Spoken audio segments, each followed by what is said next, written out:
नमस्कार शेतकरी मित्रांनो, कांदा उत्पादक शेतकरी बांधवांसाठी आताच्या क्षणाची आलेली सर्वात महत्त्वाची आणि मोठी बातमी आपण बघणार. कांदा लिलावासंदर्भातील शेतकरी मित्रांनो, कांदा लिलाव पुन्हा एकदा नाशिक जिल्ह्यामध्ये बंद पाडलेला आहे. कशामुळे, काय कारण आहे, कांद्याचे लिलाव पुन्हा सुरू झाले होते आणि पुन्हा त्यामध्ये बंद पाडण्यात आले. सविस्तर थोडक्यात संपूर्ण लाईव्ह अपडेट आपण या व्हिडिओच्या माध्यमातून जाणून घेण्याचा प्रयत्न करू.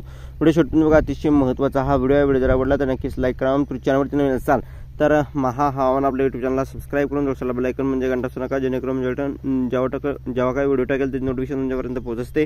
स्क्रीन शकता मोठी बातमी. नाशिकमधील कांदा लिलाव पुन्हा बंद, शेतकरी अडचणीत. गेल्या 25 दिवसापासून बंद असलेला कांदा लिलाव सोमवारी पूर्ववत सुरू असताना आज पुन्हा एकदा कांदा लिलाव बंद पाडला आहे. हमाल व्यापारी यांच्या लेवी कपातीच्या प्रश्नावरून सुरू असलेला वाद पुन्हा उफाळून आला आहे. त्यामुळे कांद्याचे लिलाव ठप्प पाडण्यात सांगण्यात आलेले येत आहे.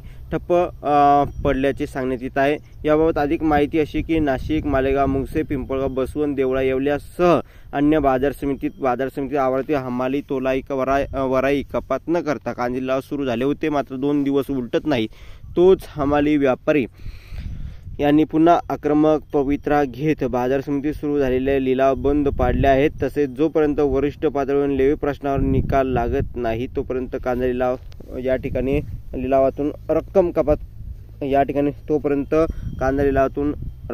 कपात करावी अशी भूमिका घेत त्यामुळे पुन्हा बाजार समितीतील लिलाव बंद पडले आहेत. पुढील सूचना येईपर्यंत कांद्याचे लिलाव बंद राहणार असल्याचं सांगण्यात येत आहे. दरम्यान सोमवारी बाजार समिती लिलाव सुरू होण्यापूर्वी बाजार समितीचे प्रशासक शेतकऱ्यांना कुठलीही हमाली, मापारी, तोलाई याचे पैसे कपात केले जाणार नसल्याची भूमिका जाहीर केली होती. मात्र 38 तास उलटत नाही तोच पुन्हा या ठिकाणी कांदा लिलाव बंद पाडत या ठिकाणी वसूल करण्यासंदर्भात सांगण्यात आलेलं आहे. धन्यवाद मित्रांनो. व्हिडिओ आवडला नक्कीच लाईक करा.